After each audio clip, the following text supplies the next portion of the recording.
Welcome to Living Magically.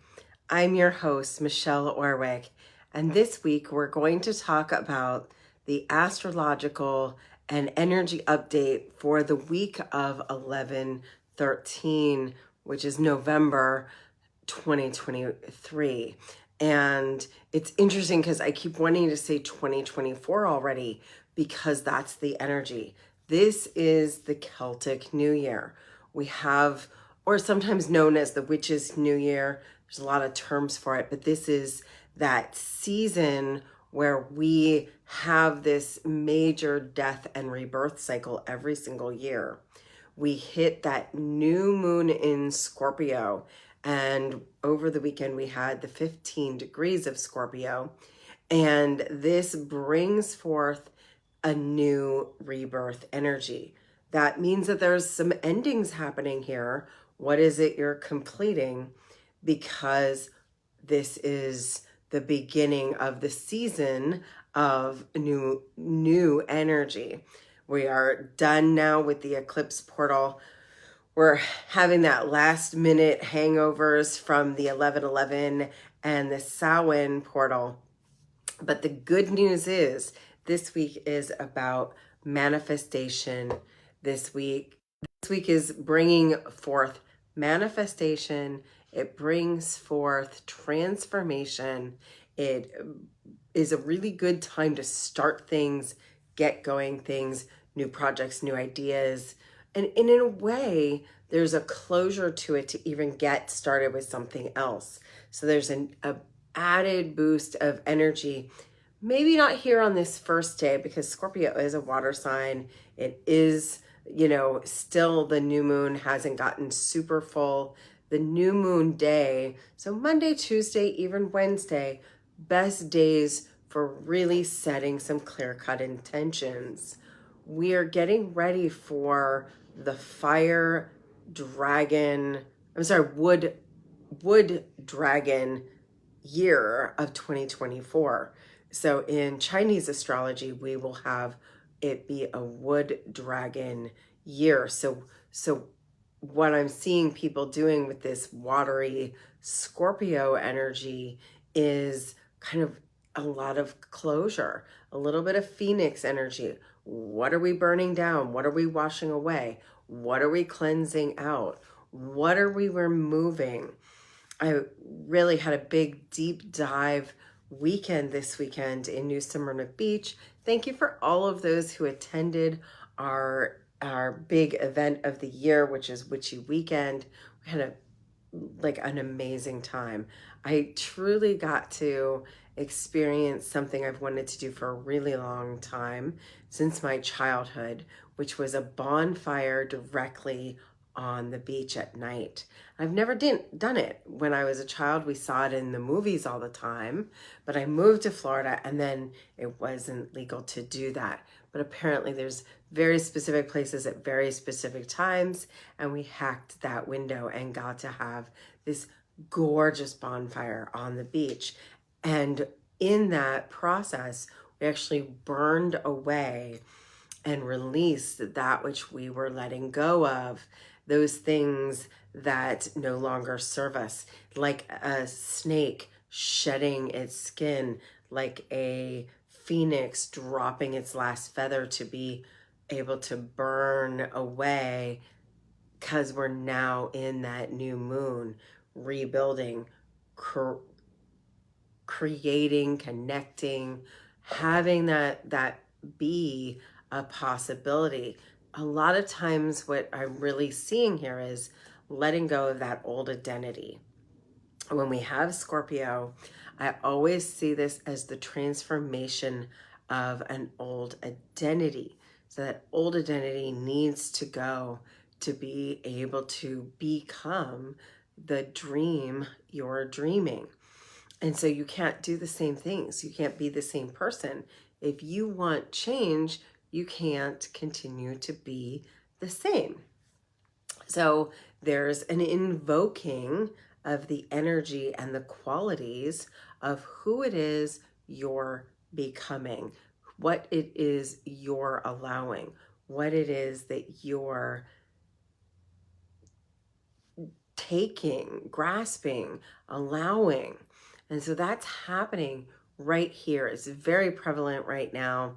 We're going to move into Sagittarius season next week. So this week, still an entire week of Scorpio-like energy, and that's water.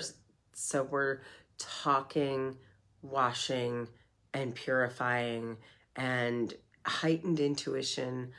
We're very much still in the veils, have been thin for a little while, and we're in that psychic development stages.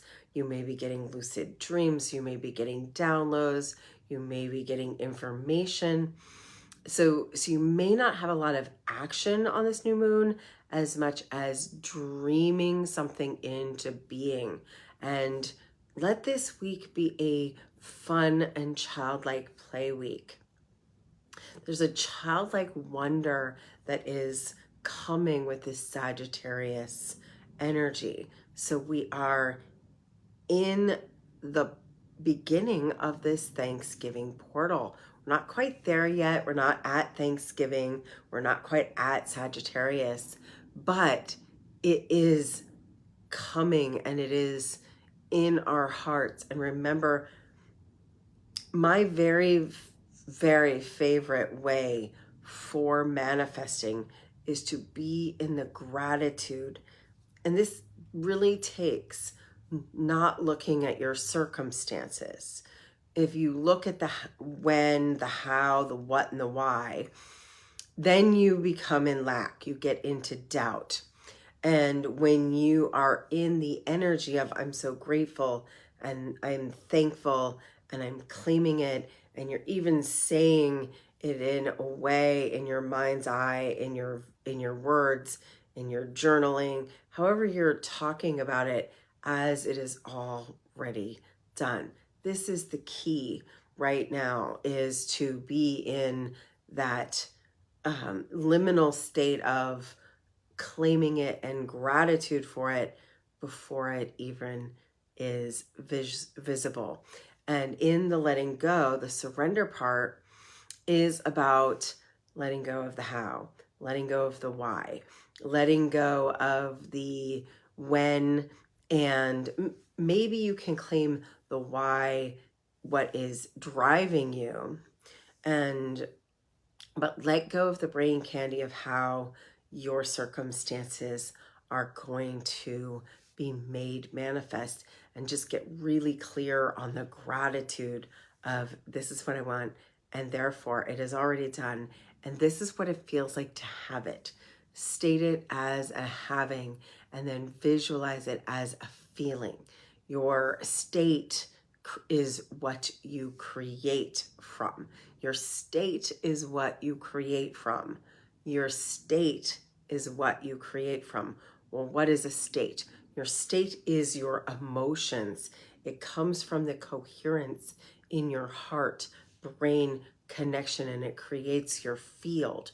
So if you feel worthy, if you feel deserving, if you're in an expecting gratitude state, it then starts magnifying it and creating the reality that you're going to live in.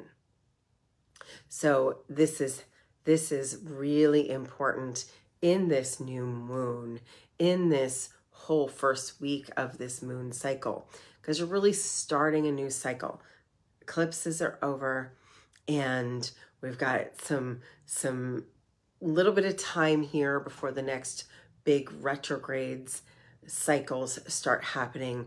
So we've got a sort of a energetic pause of negative energy and a energetic boost to the world we're creating. What is it you're being part of? What is it you're choosing for yourself? And if you've taken some theta healing classes and you want to start working with that, a very instrumentally placed the Game of Life class this weekend.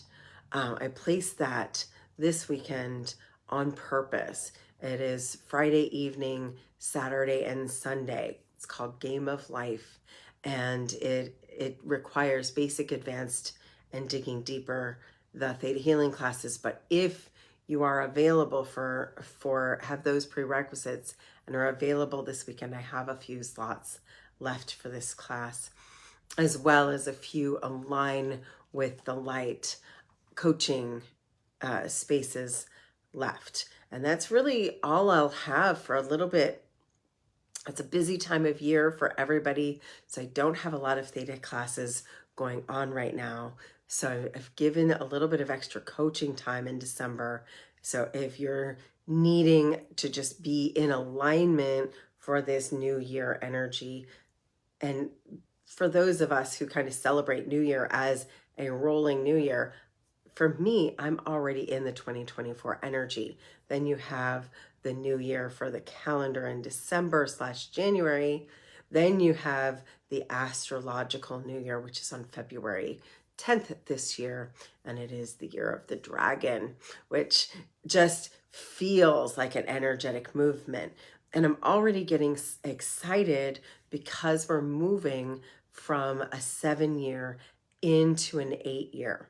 And the 8 numerology energy is that of infinite abundance, giving and receiving, harmonic balance between different forces. Because if you turn the 8 on the side, it's actually an infinity symbol. So there'll be some giving and receiving in balance. So it's a really good universal year.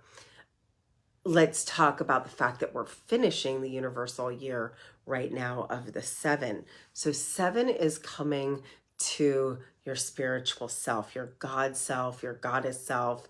Some people call it the come into Jesus here, but it is something transformative about your soul and who you are inside of your soul purpose. And so as a collective, we've been looking at that. What is our soul purpose? How do we fit together as a collective? And I was part of a mass meditation on 11/11. We think there was probably between 100 to 200,000 people mass meditating for world peace on 11/11 Eastern Standard Time. And so what I'm going to call for you to do is to continue to address that higher timeline of, we're going to have a time where no war actually is possible. Right now we have 22 acts of war on planet Earth. And at some point, the mass consciousness is going to override the negative greed collective of making war. So the idea of the world peace meditation is, the more we collectively, and I do this every single day at 11/11. I've been doing this for quite a long time. I send healing into the planet. I send healing to those who are requesting it. And so if we were all doing that once or twice a day, pick a time, anytime, we start seeing the waves of these mass meditations. One of the ladies that I follow does it at 7 p.m. on Sundays with her group. So there's just a different energy. Viana Steibel does it at 9 a.m. and 9 p.m. Mountain time. So there's these energies of the collective, and at some point we're gonna get to this unity consciousness, which is the 5D reality. And I find it very fascinating because astrology predicts this to hit around 2050. And so does so many of the prophecies of different tribes, the Mayan, the Hopi Indian. There's different prophecies about world peace and this higher evolved consciousness. And I believe that we're in the spiritual time right now.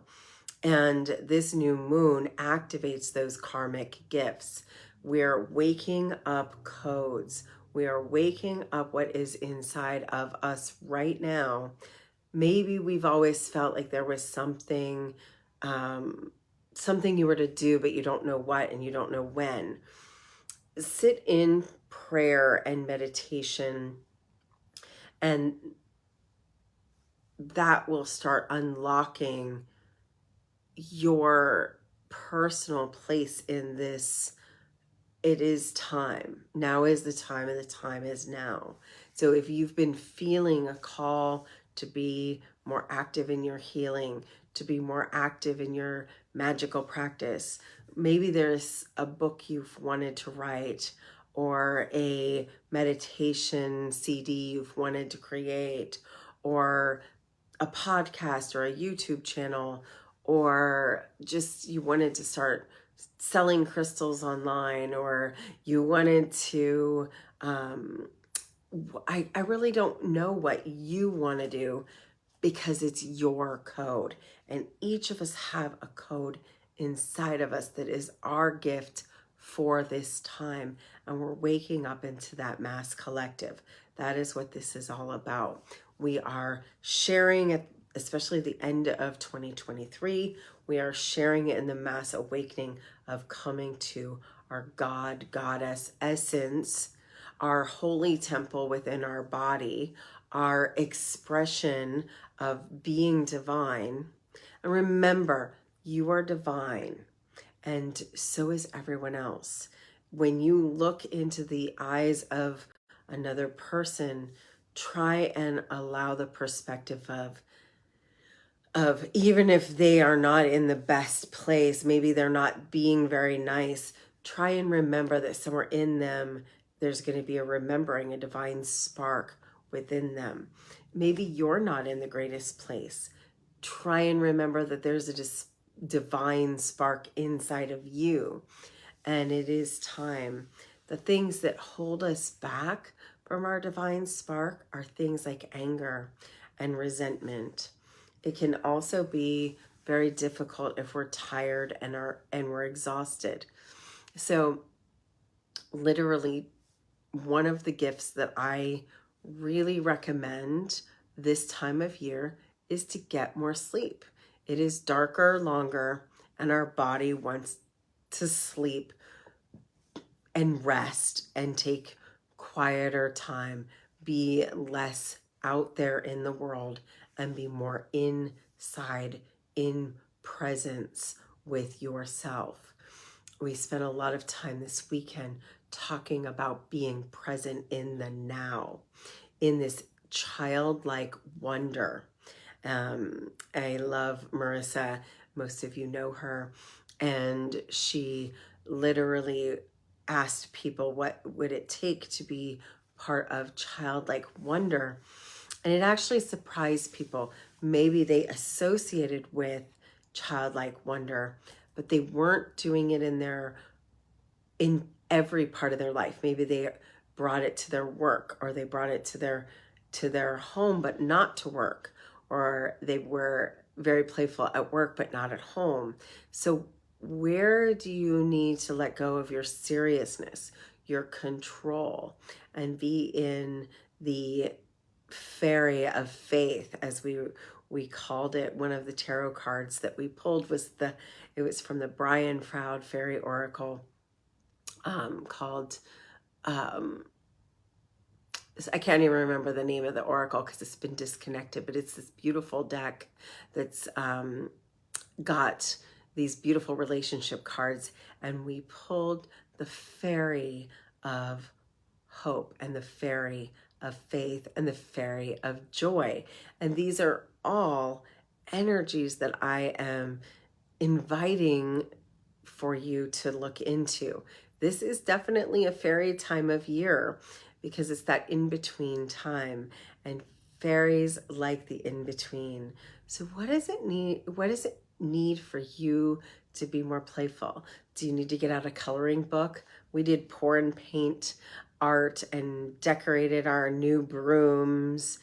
What is it that makes you more playful? What is it that makes you allow yourself to have more fun? Another thing we did was just spend some time connecting with people in gratitude and just sharing space. One of the lessons that we taught this weekend was to share a hug. And I learned this terminology from the Cuddles and Consents group here in Orlando, which is you can offer a hug. Can I give you a hug? And that is an active principle. And you're giving a person that maybe looks like they need it or could use an energy boost. But then on the other side, you're the one that needs the energy boost. You can ask someone, can you give me a hug? And then you're like sort of open to receiving. So can I give you a hug is a giving. Can I receive a hug? Will you give me a hug is an asking to take. But one of the most heartwarming things is to say, would you like to share a hug? And then both people open up and both people resoundingly create that space of joy and compassion and heart-to-heart coherence. And one of the things that I've done for a really long time is I actually hug with my left shoulder, which gives the person my heart. So left shoulder to left shoulder, which is counterintuitive because most people lean in with their right hand, which is their hand shaking hand. And what you really want to do is be leaning in with that left shoulder. So you're heart to heart and you're sharing. And a 2-minute hug, which can feel like a really long time, will actually reset the entire nervous system and create massive amounts of good endorphins and fabulous chemicals that can reset your body. So think about 2 minutes of meditation or 2 minutes of hugging, and what can we do to be more playful, more present as we're here in this new moon. It also is a very romantic time. Scorpio is, a very sexy energy. It's a very, if you are partnered, it is a really good time to be in that shared energy. If you are unpartnered, a Scorpio new moon is the perfect time to write your wish list for what it is you're calling in if you desire to have a mate. And it's also a good time to call in a new friendship, new clients. So if this particular moon is extremely good for relationship energy and calling in the relationships that you desire and to be in that partnership. Now, interestingly enough, it is also there's some weird energy with the conjunction in Taurus, Uranus in Taurus. So expect the unexpected, like the lights went out while we were all trying to leave the bed and breakfast this morning. So like we couldn't shower, we actually didn't get our breakfast, the same planned breakfast that we were expecting to have, because it was like 10 minutes before breakfast, so he couldn't cook us breakfast. So we had an unexpected but possibly just as lovely breakfast of, he was like, well, I can cut up fresh fruit. So we had this lovely fresh fruit and some things that were already easy and available, and that actually very much nurtured my soul. So expect the unexpected. It doesn't have to be bad. The unexpected is something to lean into an opportunity. What is the opportunity? What is the gift? So even though we didn't have power, it did come right back on, but just long enough to interrupt showers and breakfast. But the good news was we were able to get out quicker and earlier, and I was home by probably the time I was thinking I would be leaving.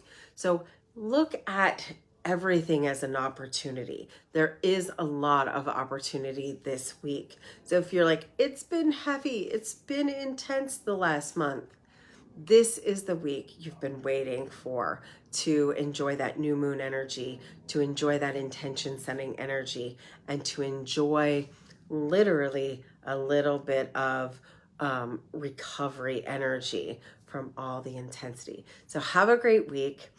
Remember This is a great time to live magically. And what does that mean for those of you who haven't been listening with me for a long time? It means that the magic is in the details. There used to be an old terminology, which was the devil's in the details. And I really didn't like the negative of that, because it really is, the magic is in the details. You could be making a cup of tea and you just throw it all together and you drink your tea, or you could make a magic cup of tea. Get a nice piece of china, pour the herbs in, pour the water intentionally, stir it with intention, send blessings into that tea, actually choose herbs that are magically intended, like a little bit of cinnamon for prosperity, a little bit of lemon for clarity, and maybe you've made a peppermint tea for clarity and communication, and you stir that all up clockwise, and suddenly you have a magic brew to be able to speak clearly, receive clear messages, and to bring in prosperity and clarity. And all of a sudden, as you mindfully drink your tea, you have a cup of magical tea. And that's the difference between just throwing on a bag of Lipton and chugging it down for caffeine versus creating a magical moment. Magical moments are everywhere. This is a time to be claiming those magical moments. Scorpio is all about death, rebirth, transformation, sex, magic, and it is a very romantic, magical time. So go out there, manifest, light your candles, make your new moon wish lists, create some magic, and happy Celtic New Year. I'll see you again next week, and live magically.